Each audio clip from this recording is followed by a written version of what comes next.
Good day, everybody, and welcome to another edition of the Military and Foreign Affairs Network. I am your host, the voice of reason. Today, we are continuing our ongoing coverage of the war between Russia and Ukraine. Today, we have entered day 212, I believe, and we continue to see very, very heavy fighting taking place in all areas of eastern and southeastern Ukraine.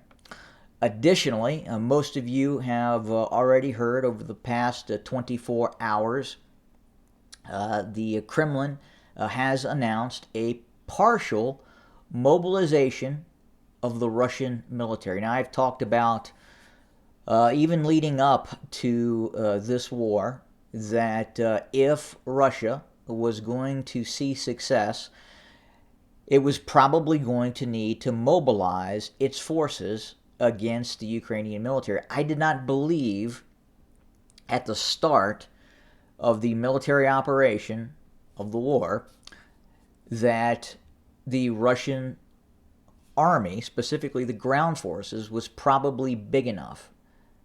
Furthermore, because of the lack of effectiveness of the Russian Air Force, that has further amplified the deficiencies in terms of the size and in some cases the training of the Russian military. At the start of this war, we saw a Russian military that, at least in the ground forces component of the Russian military, was about 280, maybe 300,000 personnel. You had the airborne forces, which were the VDV, which were an additional 45 to 55,000 forces. You have coastal defense forces and naval infantry forces, maybe another 30,000. And then obviously you have the Russian National Guard, which may include an additional, probably 300,000 personnel, but the reality is 40, 50,000 of those personnel within the National Guard could be effectively used in a conventional manner against Ukrainian forces. So not a big force, and then obviously you have the Air Force and you have the Russian Navy, both of which right now have proven not to do well in this ongoing campaign. Now, with that being said, if we look back at history, and specifically we go back to World War II, in the early days of the German invasion of the Soviet Union, most folks, if you looked at analysts in the United States, analysts in the United Kingdom, most of the allies, within just a few weeks after the German invasion, thought that the Soviet Union at the time was probably pretty close to collapse and weren't going to survive in the coming weeks and months as the war continued. But as we know, things changed. Things happened. Things turned around. And eventually, we saw what was the Soviet Union field a very effective military force that was, in all probability, the leading cause of the defeat of Nazi Germany. Now, with this mobilization, how big is the Russian military army specifically going to get? Again, as I talked about before, roughly 300,000 in the ground forces, another 45, 50,000 in the VDV or the airborne forces. So let's just call it anywhere from the mid threes to 400,000 personnel. And right now, it looks like that force is probably going to expand upwards to 600, quite possibly to 700,000 personnel. So a significant size increase in the Russian military, probably more along the size that would have been needed to completely subjugate Ukraine. And as we look at what's happening on the ground right now, we see the Russians making preparations for what could be called a very large-scale general offensive, probably towards the middle of winter. It's probable at this point that the Russians are making preparations with the additional manpower.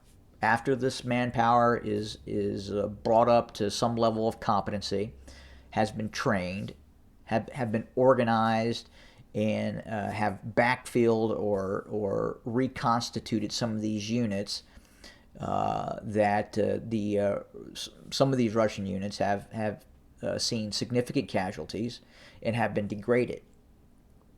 We're also seeing the creation of new units as well.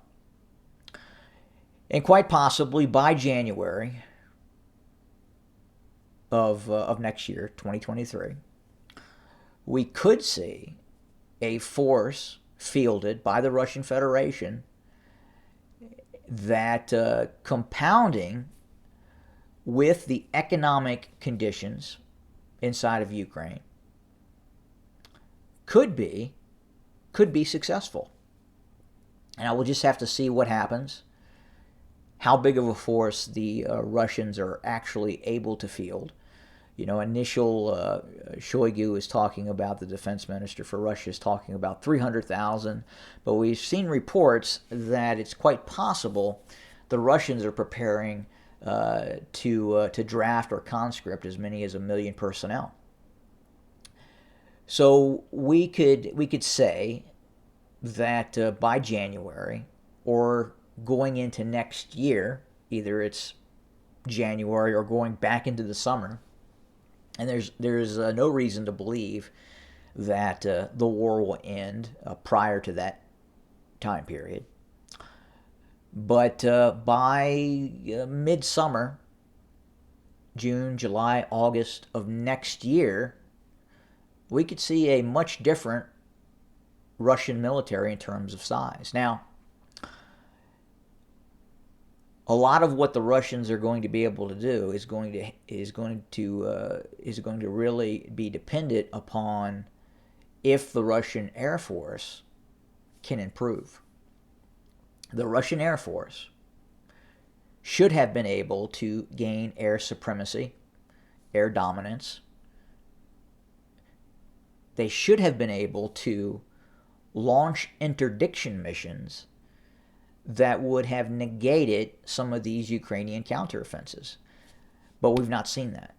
And that is going to be something that should be imperative for the Russian forces, for the Russian Federation to fix, and fix very, very quickly. Now, how are they going to do that? Are they going to get support from China? Are the Chinese going to hand over some technology, maybe some airframes, to Russian forces? Difficult to say.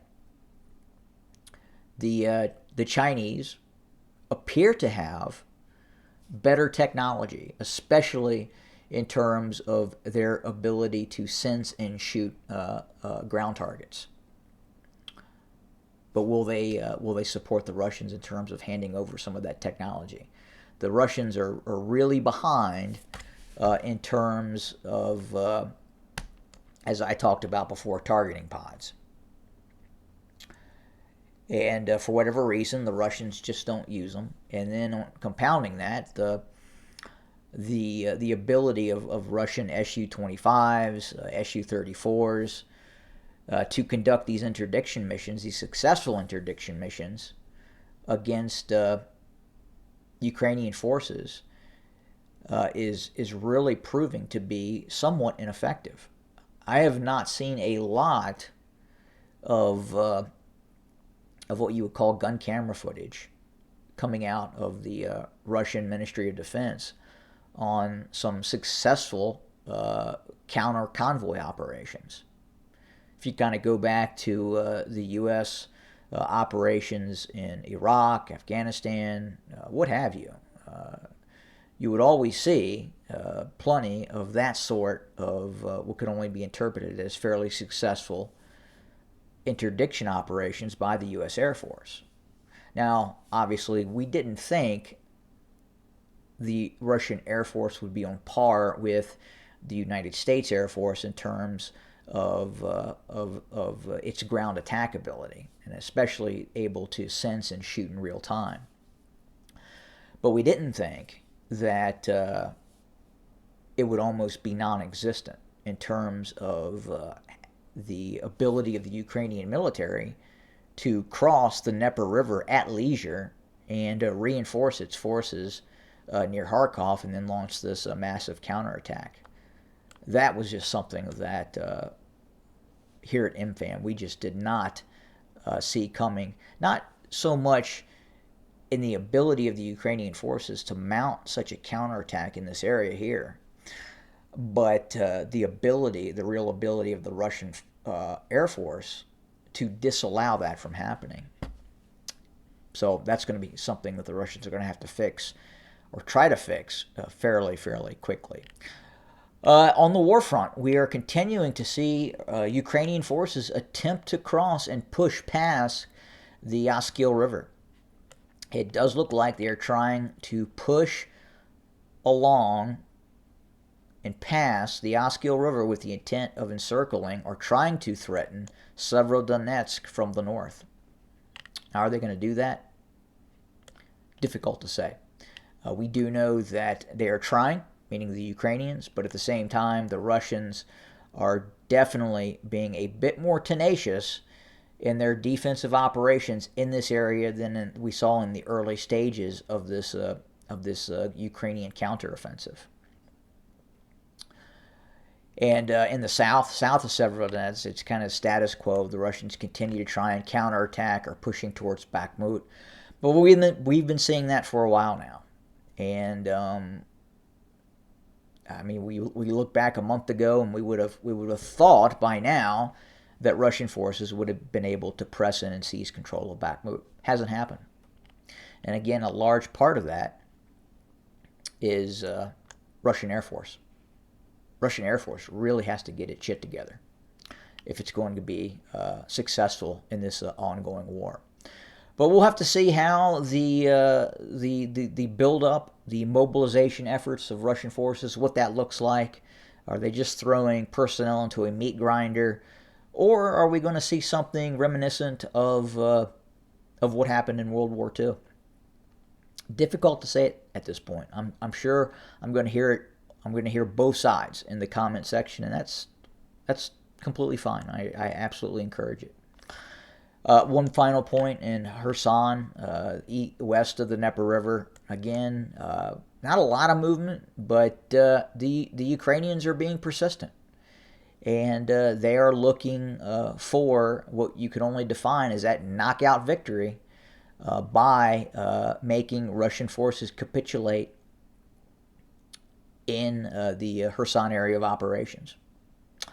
If the Ukrainians were to seize control of this area, that would be a significant defeat for Russian forces. And additionally, would just say a lot about the level of capability of the Russian Air Force. Much of this area, again, is flat farmland, and the Russian Air Force should be having a heyday, but it's not. The Ukrainian air defense network is still robust and still threatening Russian aircraft. And the general ability of the Russian Air Force to hit ground targets successfully, day in and day out, I would have to call in its abilities into question at this point, obviously. But that's where we kind of set right now. We'll continue to watch what is happening on the ground. We'll continue to watch what is happening in the air and in the political spectrum as well. Again, very, very risky situation right now the world is in. And I just don't even think most people understand how bad this could, in fact, get. These things often don't happen quickly. But eventually we find ourselves in a place where no one wanted to be.